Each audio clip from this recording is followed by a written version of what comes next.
really bad. All right. Roll it out. Get a little bit better placement if I mess it up. Let me do one more take of this because I bumped my microphone. Hey, that's pouring the bite, you punk. Give it back, give it back, give it back. Ah!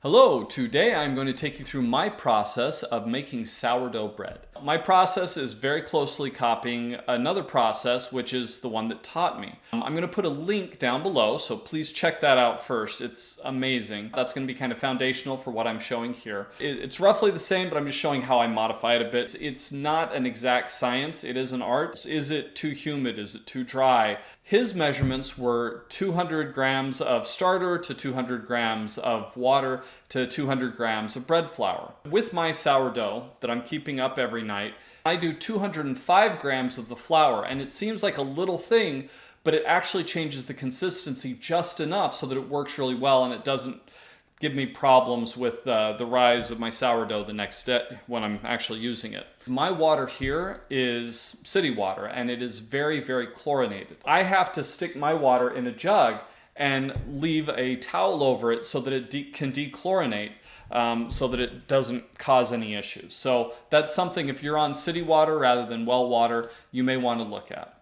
All right, well, let's jump straight to my process. And you gotta watch my belly while I cook. Got all my ingredients kind of around here. You want to make sure that you are fairly exact in your measurements. If you're not keeping records and you're just kind of eyeballing it, it's harder to figure out what worked and what didn't, what went wrong. And we picked up a really nice mixer from a local restaurant supply. If you go to any of your local restaurant supplies, if you can find a consignment section, you can get some really good equipment for fairly inexpensive. Begin by freezing that out. For the flour, as opposed to the original recipe that called for 800 grams, I'm now doing double batches on a regular basis, so I'm just doubling that to 1600 grams. So during the summer, when it's really rainy and wet, I generally need to add a little bit more flour, roughly an extra 20 grams. As you're working on it, don't stick straight to whatever the measurements are. Make sure you modify and adjust based on the weather. It's actually quite a bit of flour to get to this 1600. I know it's boring just watching me pour flour. It gives me a chance to gab and talk as we go. There we go, 1600. You need to not use the iodized salt. You just want plain sea salt. Rather than the 10 grams, it seems to work a little bit better at about 15 grams. Because this is a double batch, I will do 30 grams of salt. Next, I add the water. For a single batch, 460 grams is great. I'm just doubling that. So it's 920 grams of this water. Sometimes you'll accidentally pour in a little too much. Get a spoon and just kind of ladle it off the top as best you can. And you want to make sure you have enough dechlorinated water so that you have it to feed your sourdough starter for the next day. 20. There we go. If I'm just doing a single batch of something, the jar is fine because that gives me enough starter to do the batch and then enough to still keep it going.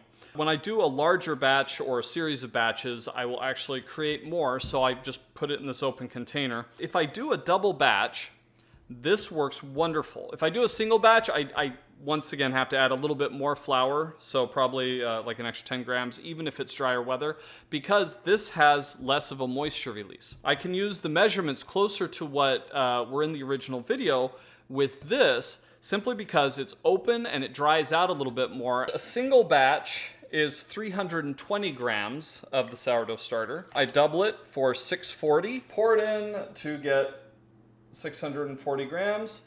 So I'll have to get the final 19 grams from this original starter jar. There we go, 620.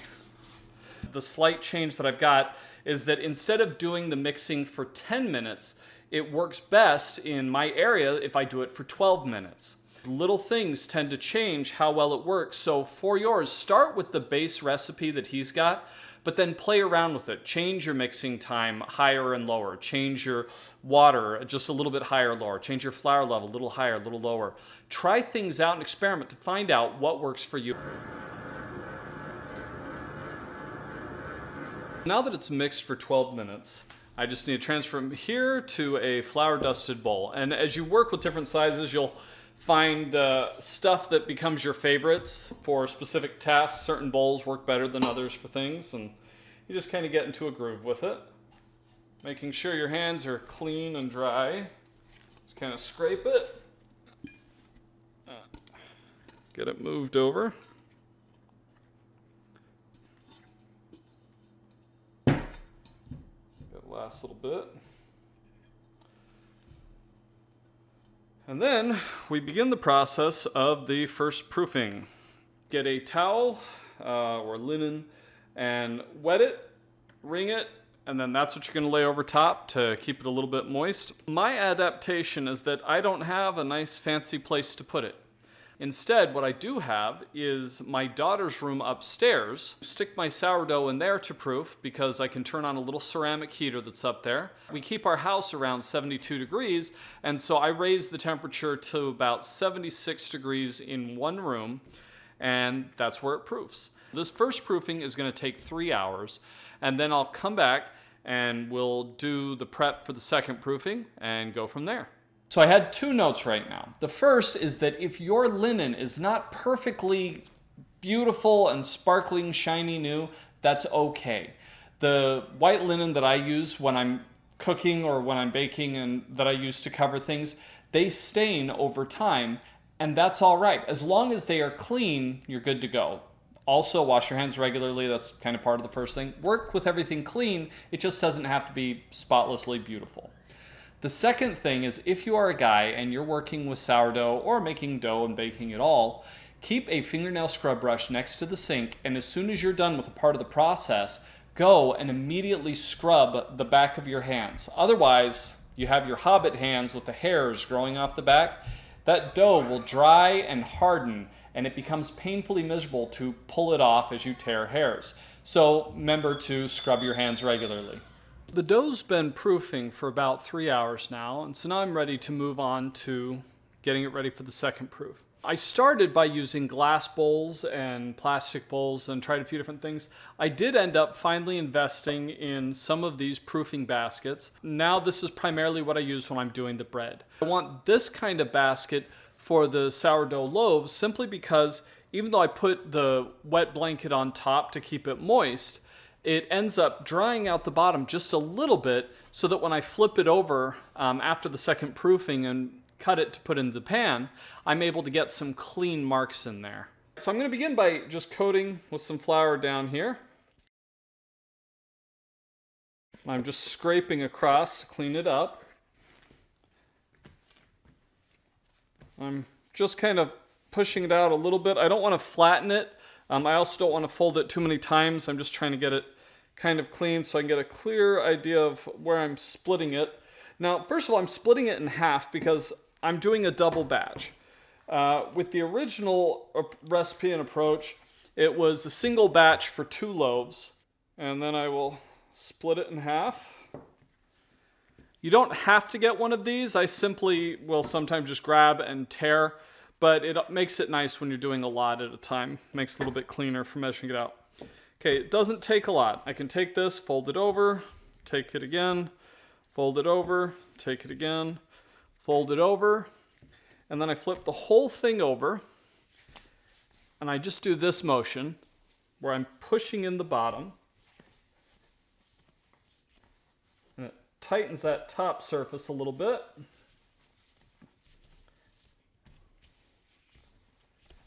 Get a touch more flour on there. And then once I've got that ready, I can stick it in one of these that I've just lightly dusted with flour and set that to the side for the second proofing. I'll do the same for the second one. Just fold it, push down a little bit, fold it, push down a little bit. That way if there's any big giant bubbles, they kind of get pushed out, and I've got more of those even bubbles through the rest of it. All right, that one's ready. Second bowl. While doing the 2 big loaves is nice, it's actually also nice to do it as 3 slightly smaller loaves. So I've got 3 more baskets. But I found with the smaller loaves, my kids will eat it a little bit better because they're not just big giant pieces of bread, but a little bit smaller, and so it's kind of nice. So this one, I'll cut. And same thing for this one. And it's just that same process. At this point, just a touch more flour down. Not a lot, but just enough to dust it so it's not sticky. And a third time. Get this nice and tightened up. So there's one. And the same size bowl still works fine. It'll just grow and spread. Okay. Do this one.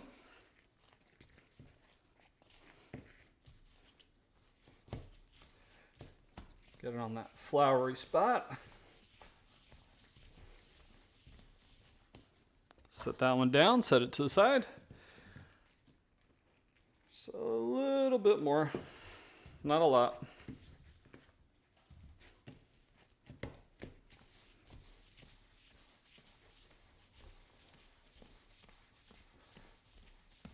Same thing, just tightening that under. So creates that nice shape. Drop it in. And now I've got them ready. So these, the 3 slightly smaller ones, as well as the 2 big ones, I'm going to put back upstairs. I'm going to have to wet a second towel so that I can cover all of it. But basically, same approach. I put the wet towel over top. Make sure the surface underneath can handle water. We put it on like these plastic cabinets up in my daughter's room. But that way it's not like damaging wood or anything else underneath. You cover the tops of it and it will sit for another 3 hours. In 2.5 hours, I turn on my oven.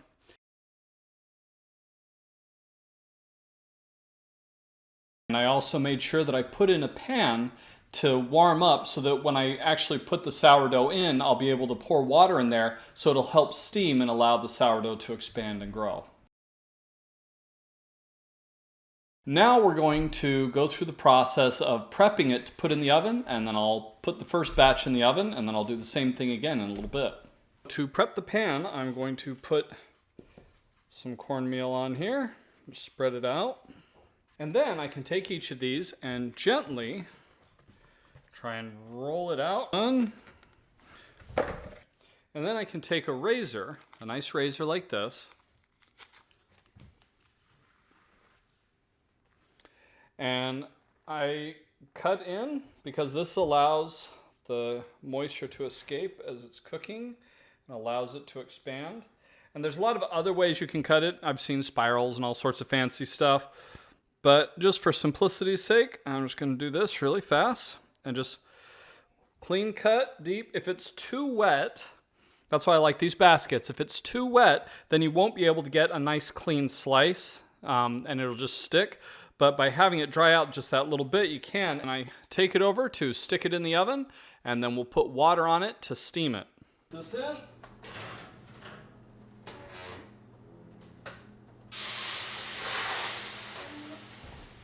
Now that it's in the oven, we set the timer for 35 minutes and let it do its thing.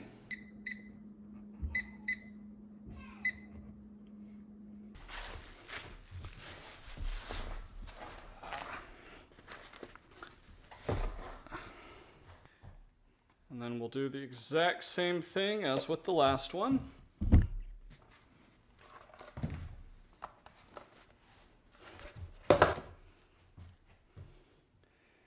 Just do our quick slices.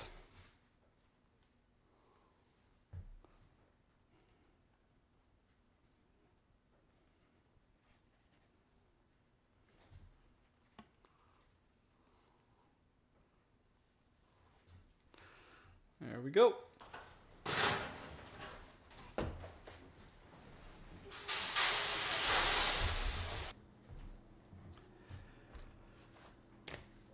With these smaller ones, instead of 35 minutes, I've been doing it about 27 to 28 minutes. I'm still experimenting to find out what works best. But as you can see, they come out looking pretty nice as well after about 27 to 28 minutes. Now here's the best part of all this. And hopefully it'll still have a little bit of that steam in here.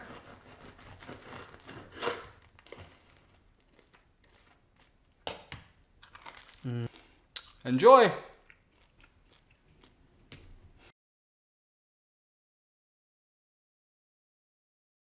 Some jam.